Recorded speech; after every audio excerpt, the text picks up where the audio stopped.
1절의 시작이 끝으로 그러므로라고 시작하고 있습니다. 이것은 앞에서 사도 바울이 그들을 칭찬하고 또 감사하고 그들에게 바라고 소망하는 내용들에게 이어서 실제적인 윤리적 삶을 위한 권면을 시작한다라는 것을 알 수 있습니다.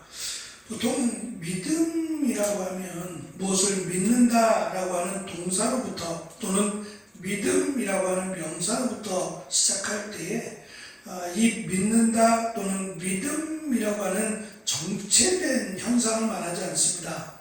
역동성을 가지고 있고 그것이 내 안에서 믿는 삶을 또는 믿는 어떠한 모습을 드러내는 그런 역동성을 가리키고 있는데, 사도 바울은 우리가 읽은 말씀에서 이제 실제적인 권면들, 믿음이라고 하는 것이 그냥 단순히 믿는다 해서 끝나는 것이 아니라 행동으로, 삶으로 드러나야 되는데, 그것을 강조하는 것이 사실은 당연한 일이지만 그것이 이들이 지금 당하고 있는 환난과 핍박 가운데서 적어도 말씀드린 만약에 3주라면 사도 바울이 이들과 함께 했던 시간이 지극히 짧고 또 밤이 새도록 3주 동안 가르치진 않았을 겁니다.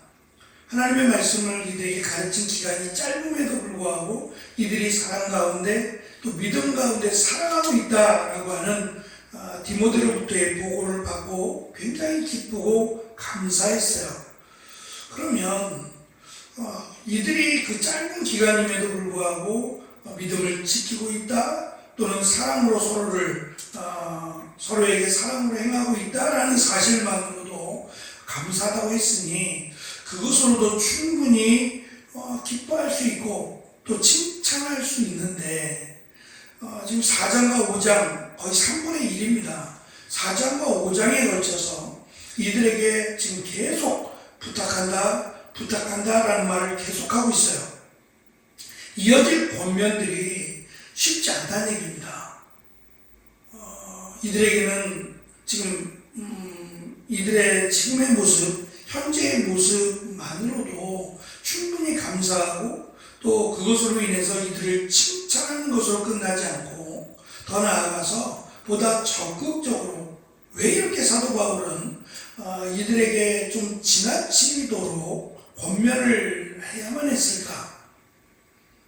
데살로니가의 어떤 특징이라기보다는 이 믿음의 삶이라고 하는 것은 정체돼서는 안 된다라고 하는 것을 강조하고 있다는 말씀입니다.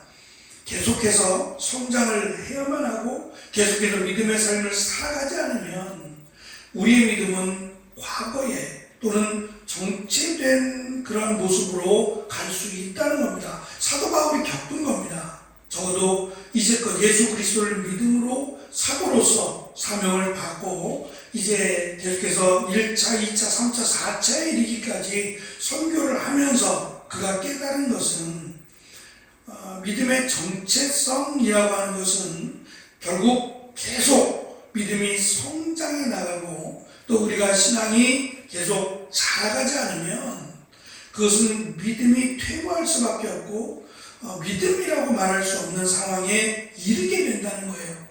그것을 알기 때문에 사도 바울은 4장과 5장에 걸쳐서 그들의 믿음의 삶을 권면하고 있고 그것이 특별히 1절에서 밝힌 대로 하나님을 기쁘시게 하며 살아가는 것이라고 말할 수 있다는 거예요.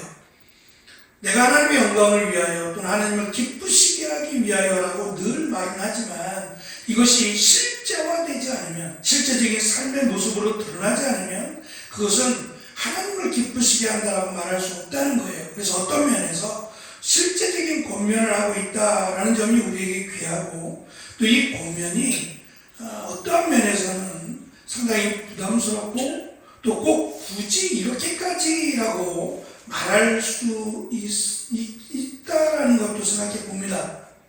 하지만 믿음이라고 말할 때 우리가 다시 말하면 믿음이라고 말할 때 이 믿음은 정말 하나님을 기쁘시게 하기 위한 우리의 노력, 우리의 수고가 있지 않으면 하나님이 기뻐하실 수 있는 믿음이 아닐 수 있다는 점도 우리는 기억해야 됩니다.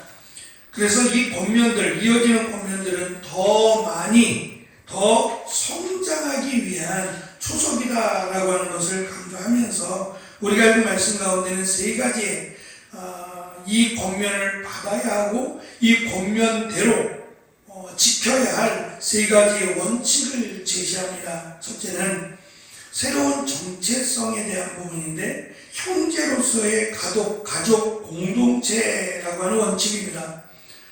시작하면서 사도 바울은 형제들아 또는 형제 여러분이라고 하는 말로 시작을 합니다. 단순한 친근함을 넘어선 깊은 정체성을 담고 있는데 이제는 예수 그리스도를 믿음으로 하나님을 아버지로 모신 그리스도인들이 서로 자녀가 되어 맺게 된 은유적 관계라고 하는 사실을 강조합니다. 이제는 여러분이라고 말하는 여러분과 사도 바울이 한 형제라고 하는 사실이에요. 이거는 어떤 그 민족성을 초월해서 세상적인 혈연 관계를 넘어서서 예수 그리스도 안에서 한 자녀, 한 가족이 되었다라는 것을 강조하므로 당시 가족 관계는 굳이 설명을 하지 않아도 가족임이 드러나요. 사랑으로 또는 서로에 대한 관심으로 가족관계라고 하는 것이 드러날 수밖에 없어요. 그렇다면 교회 공동체라고 하는 이 그리스도 안에서 한 형제 자매가 된 이 정체성은 드러나야 한다는 겁니다. 사랑한다는 것이, 관심을 갖고 배려한다는 것이 드러나야 하는 것이 마땅한 관계라고 하는 것을 강조합니다. 두 번째 원칙은 그리스도의 권위 있는 명령을 받았다는 사실이에요. 지금 사도 바울은 부탁한다라고 말하지만 이 부탁은 해도 되고 안 해도 되는 선택의 부탁이 아니라 반드시 해야만 하는 명령에 가까운 부탁이에요. 권면이라고 말하는데 바울은 구하고 권하노니라고 하는 표현을 씁니다. 이것은 두 번에 걸친 단순한 부탁이 아니라 반드시 해야 되는 그러한 명령에 가까운 부탁입니다. 이 부탁은 주 예수 안에서라고 하는 반드시 지켜야 할 명령과 가깝고 이것이 하나님을 기쁘시게 한다라는 것도 연결해 설명을 했어요. 그래서 이제 강조할 이 부탁에 가까운, 명령에 가까운 이 부탁들은 반드시 힘써서 지켜야 하나님을 기쁘시게 한다라고 하는 사실을 강조합니다. 세 번째 원칙은 멈추지 않고 더욱더 많이 성장해야 한다라고 하는 겁니다. 다시 말하면 내 믿음이라고 하는 것을 내가 측정하고 내가 지금 잘하고 있는지 내가 자라나고 있는지 또 나의 믿음이 성장하고 있는지를 스스로 점검해 봐야 된다는 거예요. 한 해를 벌써 마무리할 때가 가까워지고 있는데 그리스도 안에서 우리가 얼마나 잘하고 있고 그리스도 안에서 얼마나 살아가고 있는지를 스스로 점검할 수 있어야 우리의 믿음이 자라간다라고 말할 수 있을 겁니다. 많이 힘쓰라 라고 하는 표현을 사용합니다. 1절 마지막 부분에 보면 앞으로도 더욱 열심히 라고 번역을 했는데 이 부분이 많이 힘쓰라고 하는 이 번역입니다. 그리스도의 삶은 정지된 상태가 아니라 끊임없이 성장하고 확장되는 역동성을 가지고 있는데 이것을 조직신학적인 언어로 보면 성화라고 부릅니다.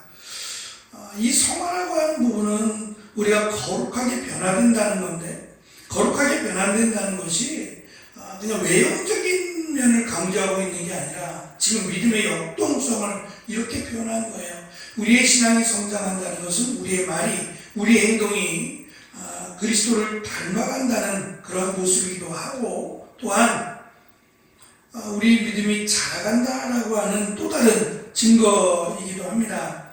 우리가 이미 가진 사랑과 거룩함 그리고 믿음에 더욱 헌신하고 노력해서 하나님을 기쁘시게 하는 삶을 향해서 나아간다라고 하는 것을 강조합니다.